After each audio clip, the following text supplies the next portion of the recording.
Assalamualaikum warahmatullahi wabarakatuh. Kami dari kelompok 7. Pada kesempatan kali ini kami akan memaparkan tentang kebijakan publik dan globalisasi. Sebelumnya, saya Fariska Salsabila dan rekan saya Aditya Agung, Mugavi Ezra, dan Santi Monica. Yang akan dijelaskan oleh Santi Monica. Kepada Santi, dipersilakan. Baik, terima kasih. Kebijakan publik merupakan serangkaian peraturan yang dibuat oleh pemerintah untuk masyarakat yang berada di dalam wilayah tertentu dengan tujuan agar keamanan dan juga ketertiban ini dapat terwujud. Kebijakan publik mempunyai hubungan yang erat dengan kehidupan berbangsa dan bernegara karena kebijakan publik ini merupakan penyelenggaraan dari kekuasaan di bawah sebuah rezim.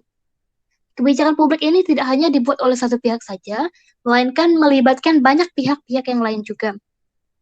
Semakin banyak pihak yang dilibatkan di dalam pembuatan kebijakan publik, akan membuat kebijakan publik ini semakin kuat juga. Kebijakan publik yang berhubungan erat dengan suatu penelitian ilmiah yang menghasilkan suatu rekomendasi kebijakan. Penelitian ilmiah juga merupakan salah satu referensi pada proses penyusunan agenda permasalahan publik. Kebijakan publik yang baik selalu berlandaskan kepada para ahli di bidangnya.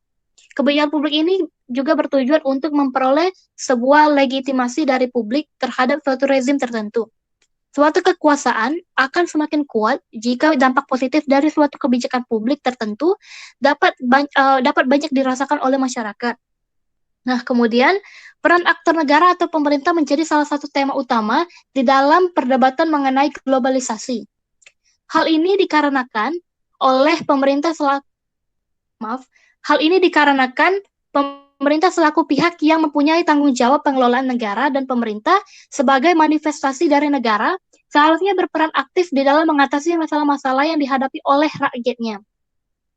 Peran untuk mewujudkan diri dalam kebijakan publik diartikan sebagai tindakan yang dilakukan oleh pemerintah untuk mengatasi berbagai masalah. Globalisasi dengan segala dampaknya perlu mendapatkan perhatian dari pemerintah agar ekses positifnya dapat dimanfaatkan dengan baik dan ekses negatifnya ini dapat dihindari oleh masyarakat. Sebagai pihak yang secara konstitusional berperan penting dalam sebuah negara, pemerintah tidak selamanya menjadi pemain tunggal dalam pengelolaan negerinya. Catatan sejarah mengungkapkan dinamisnya peran yang dimainkan pemerintah dalam pembangunan negara.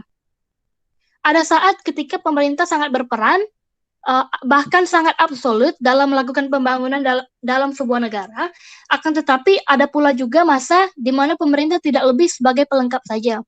Baik, saya kembalikan kepada moderator. Oke, terima kasih Santi atas pemaparannya. Yang selanjutnya akan dijelaskan oleh Aditya Agung. Terima kasih kepada moderator. Jadi di sini saya akan menjelaskan tentang UU nomor 35 tahun 2014 tentang perlindungan anak.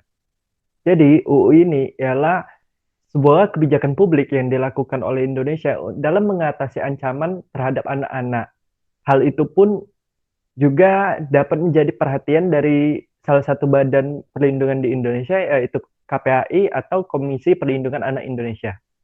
Kemudian UU ini seperti yang sesuai dengan namanya tentang perlindungan anak itu mengurus tentang child abuse dalam keluarga dan juga bullying yang ada di salah satu poinnya itu tuh perlindungan kepada anak di badan badan pendidikan dan juga perlindungan kepada anak-anak yang memiliki keterbatasan fisik ataupun mental sehingga memiliki hak untuk mengikuti persekolahan sekolah yang khusus.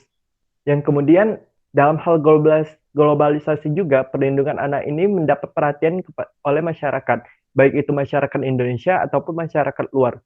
Baiknya seruan-seruan dan juga selembaran yang dibagikan oleh masyarakat Indonesia untuk menghilangkan kekerasan anak ini sendiri. Mungkin itu saja yang bisa saya berikan. Saya kembalikan kepada moderator. Terima kasih dari Adit. Yang selanjutnya, adopsi kebijakan dan duplikasi yang akan dijelaskan oleh Mugavi Ezra. Baiklah, terima kasih kepada moderator. Adopsi kebijakan adalah tahapan ketiga dari suatu pembuatan kebijakan publik. Next. Adopsi kebijakan dilakukan pemerintah dalam menentukan kebijakan publik yang akan diberlakukan secara umum bagi masyarakat. Adopsi kebijakan ini mempunyai tujuan secara legitimasi untuk memberikan otorisasi atau kuasa pada jalannya proses dasar pemerintahan dalam menetapkan suatu kebijakan publik. Otorisasi atau kuasa yang diberikan kepada pemerintah dimaksudkan agar hanya pemerintahlah yang dapat melakukan perubahan atau perbaikan dalam kebijakan publik. Selain itu juga, dalam tahapan ini, pemerintah dimungkinkan untuk melakukan adopsi kebijakan dari negara lain maupun daerah lain yang dirasa cocok untuk diterapkan di wilayah negaranya semata-mata sebagai salah satu tindakan untuk cara merawat kemajemukan bangsa.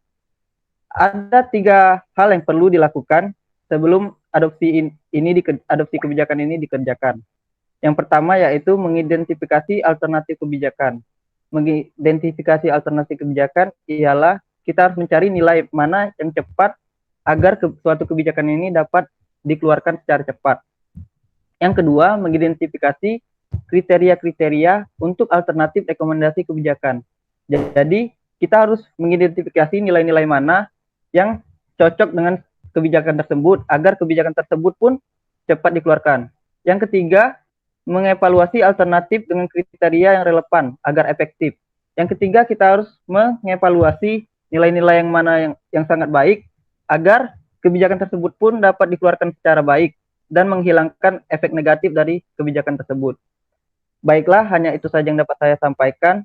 Materi selanjutnya akan dijelaskan oleh teman saya. Saya kembalikan kepada moderator. Terima kasih. Oke, terima kasih Mugavi. Yang selanjutnya duplikasi kebijakan yang akan dijelaskan sama saya sendiri. Jadi duplikasi kebijakan merupakan suatu kebijakan yang dikeluarkan atau diciplak sama dengan kebijakan yang sudah ada sebelumnya. Oke, next. Dan Undang-Undang 35 tahun 2014 tentang perubahan atas Undang-Undang 23 tahun 2002 tentang perlindungan anak. Jadi perubahan Undang-Undang Perlindungan Anak ini disebabkan karena alasannya untuk meningkatkan perlindungan terhadap anak yang perlu dilakukan untuk penyesuaian terhadap beberapa ketentuan dalam Undang-Undang Nomor 23 Tahun 2002 tentang perlindungan anak. Jadi tentang perlindungan anak ini disahkan pada tanggal 17 Oktober 2014 oleh Presiden Susilo Bambang Yudhoyono dan pada hari itu juga oleh Menkumham Amir Samsudin.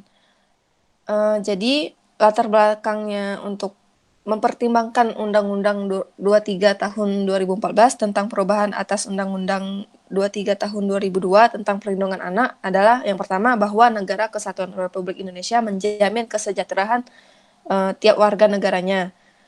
Yang kedua, bahwa setiap anak berhak atas kelangsungan hidup, tumbuh, dan berkembang.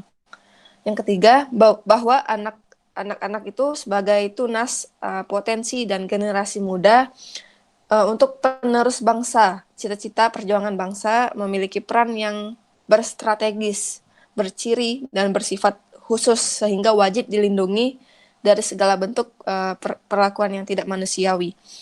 Yang keempat, bahwa dalam rangka meningkatkan perlindungan terhadap anak juga perlu dilakukan penyesuaian terhadap beberapa ketentuan dalam Undang-Undang Nomor 23 Tahun 2002 tentang perlindungan anak. Dan yang terakhir, bahwa berdasarkan pertimbangan sebagaimana dimaksud dalam huruf A, huruf B, huruf C, dan D, perlu membentuk undang-undang tentang perubahan atas Undang-Undang Nomor 23 Tahun 2002 tentang perlindungan anak.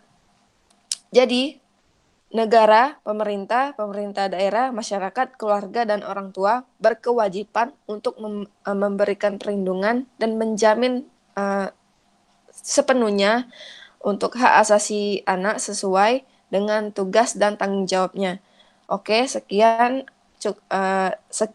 dari pemaparan kami. Sebelumnya, saya mohon maaf apabila dalam penyampaian tadi mungkin ada kesalahan kata. Oke, terima kasih.